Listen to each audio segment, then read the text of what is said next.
100 টাকায় 10টি ডিম কিনে 100 টাকায় 8টি ডিম বিক্রয় করলে শতকরা কত লাভ হবে?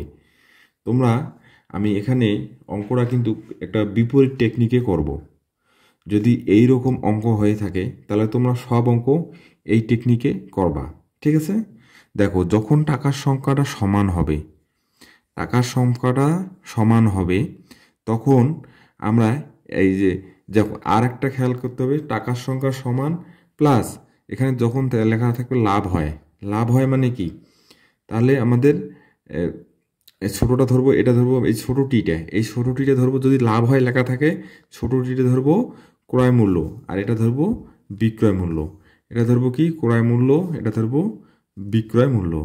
তাহলে আমি যে কথাগুলো বললাম এই কথাগুলো মনে রাখবা। তাহলে আমি ধরি ক্রয় মূল্য, বিক্রয় মূল্যটা লিখি আগে।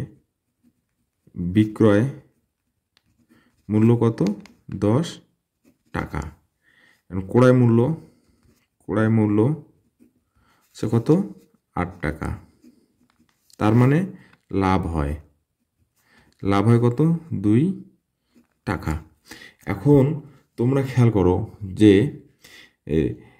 আমি আর একটা কথা বলছি, এইরকম অঙ্ক তোমরা পেতে চাইলে আমার ডিসক্রিপশন বক্সে গিয়ে লিঙ্কে পাবা, ঠিক আছে? ডিসক্রিপশন বক্সে ভিডিও লিঙ্ক আরও পাবা কয়েকটা। তাহলে এখন খেয়াল করো যে তাহলে আমাদের যে কোনো হিসাব কি, লাভ লসের হিসাব কী থেকে? ক্রয় মূল্য থেকে করতে হয়। তাহলে আমাদের এখানে ক্রয় মূল্য ধরছিলাম কত টাকা? 8 টাকায়। তাহলে আমরা লিখতে পারি 8 টাকায় লাভ হয় আমাদের 2 টাকা।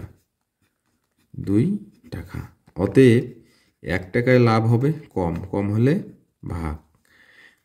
তারপরে বলা আছে কি?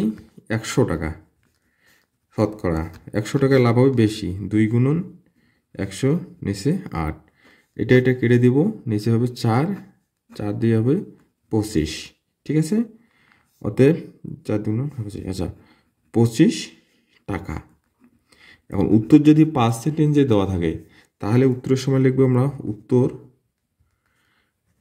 লাভ হয় 25%।